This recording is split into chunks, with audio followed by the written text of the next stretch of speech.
All right, welcome everybody to the Quarantine Quickie question for March 25th. I'm on my way home from work a little early today. It's beautiful weather outside, not a ton of people around, of course. Hope you're all doing very well. This one comes to us from Off Axis Mike on Twitter, and he has a great question about clear air turbulence. And how would you rate the Clear Air Turbulence original recording versus the Rockfield mixes?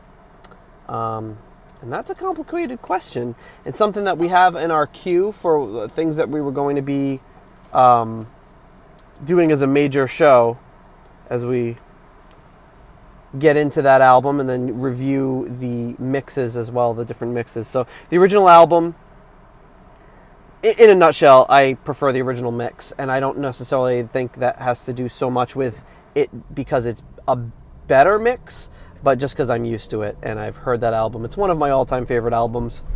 Listened to it hundreds and hundreds of times, and listening back to the Rockfield mixes yesterday, things I noticed that really jumped out at me right away is a certain crispness to the mix. It sounds very clear, very crisp, and it does sound better overall.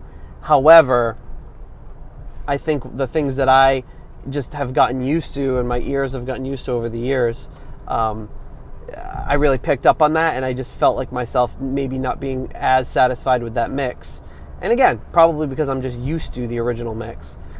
One of the first things that really jumps out to me, and we're going to get into this probably in full episodes, but one of the things that really jumps out at me is they changed the song order, and that is, I don't understand how you can possibly do that. You get used to the track order in an album. So the original starts off with Clear Air Turbulence. They did mix it around a little bit. In 1997, they did this, the original Rockfield mixes, and that one starts off with Over the Hill, then goes into Clear Air Turbulence, which I can't. That one blows my mind because I can't just listen to that album opening up with anything other than Clear Air Turbulence being the opening track. And on the Rockfield mixes, in that beginning opening, you hear a little bit different synth work and some different sound effects that, if I'm not mistaken, don't sound like they're there in the original mix. So yeah, right off the bat, the mix is a little different. But then we get into the Rockfield Mixes Plus, which came out in 2004, and that one opens once again with Clear Air Turbulence, so they kind of corrected that. But overall, I think it's they switch up Good Hand Lies. Angel Machenio is moved to the middle of the track listing. They end with Good Hand Liza. And again, I can't get used to it having a different song order.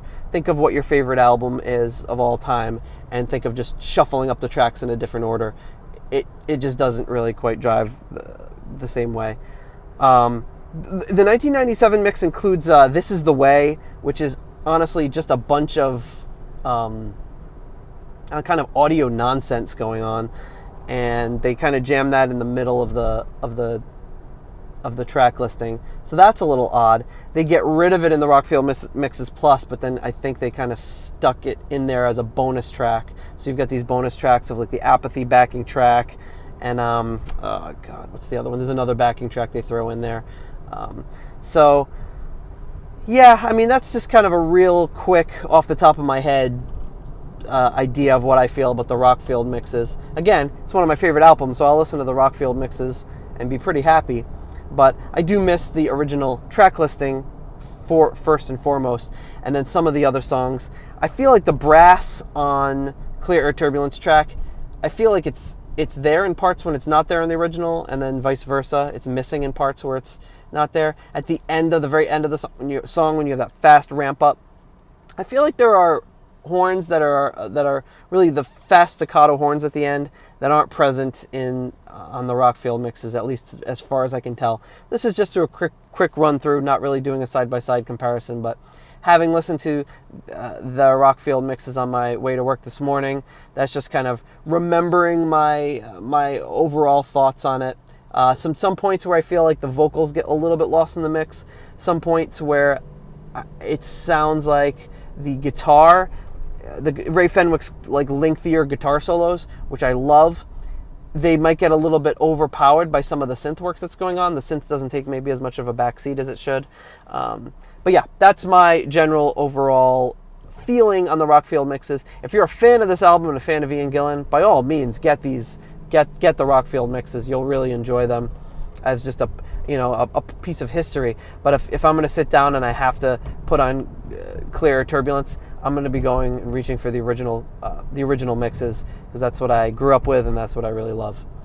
Anyway, hope this finds you all well and you are all staying sane in the midst of all this madness. This is my only outside time I get all day, is just driving to and from work. So on the one hand, I am kind of a little bit more in the danger area, as it were, as far as being exposed. But on the other hand, I probably get to keep a little bit more of my sanity by taking my mind off of things for a little bit at work. So hope you enjoyed this one, and we'll hopefully see you tomorrow with another Quarantine Quickie.